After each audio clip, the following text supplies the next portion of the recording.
প্রিয় দর্শক,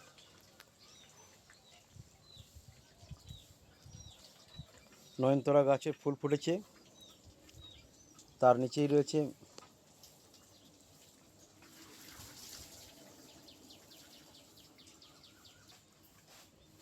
কালমেঘ গাছ, আর তার নিচে একটি সুন্দর গর্ত করে বালি দেওয়া আছে। সেই বালিতে গর্ত করে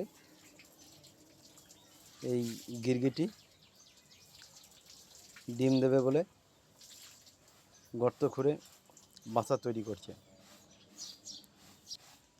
তো প্রিয় দর্শক, নতুন পালক ফেসবুক পেজ ও ইউটিউব চ্যানেল থেকে আমি লক্ষণ। সকলে ভালো থাকবেন, সুস্থ থাকবেন।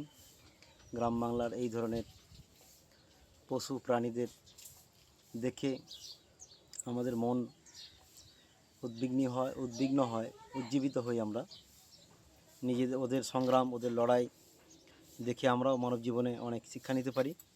তো দেখুন, তার একটা চিত্র, ওর মুখে বালি লেগে রয়েছে, মুখে করে করে, ওর হাত নেই, পা নেই, তবু মুখে করে ওরা কত সুন্দর একটি প্রচেষ্টা চালিয়ে নিজেদের জীবন সংগ্রাম ও বংশ বৃদ্ধি, বংশ রক্ষা করে চলেছে। সকলে ভালো থাকবেন, সুস্থ থাকবেন।